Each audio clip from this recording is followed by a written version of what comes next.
been 3 weeks since the last U.S. troop left Afghanistan. Now operations are underway across the globe to resettle tens of thousands of people who ran away from the Taliban. Tucson leaders are getting ready to take in hundreds of refugees over the next several weeks, and organizers are asking for donations to help make it a smooth transition.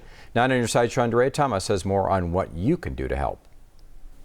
Today I spoke to Tucson Councilman Steve Kozaczek, and he says the city is ready and waiting to take in Afghan refugees who need help. The first group of refugees will be arriving at military bases in the Phoenix area. Councilman Steve Kozaczek says Afghan refugees are on their way to Tucson, and for some, it's not their last stop. But we know that that's not their final destination. They will wind up at other military bases, in the refugee resettlement agencies, with next of kin.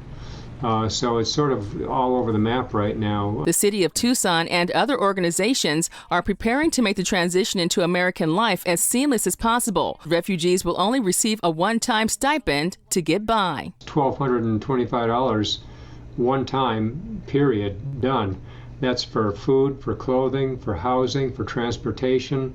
That's not going far at all. So the number one most urgent need right now is housing. The families are expected to arrive in Tucson sometime in the next few weeks. Between 300 to 500 of more than 65,000 will land here in the region. Groups that are involved right now are the Lutheran Social Services, the International Refugee Committee, of course. I have gotten the Islamic Center of Tucson involved. We're told that there are some refugees who traveled here on their own, and members of Congress are involved in the process. This is a very vulnerable population. There are language barriers, obviously. There are culturally appropriate dietary needs, culturally appropriate clothing as well. If you would like to help, Kozaczek says you can donate clothing, non-perishable foods, and toys at his headquarters on East 1st Street. The best time to stop by is Monday through Friday from 9 a.m. to noon. This is going to be a tough lift, and we have to make sure we do it right. We don't want to invite people into our community who have already been traumatized and bring them here and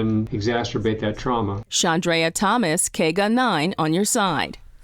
President Joe Biden announced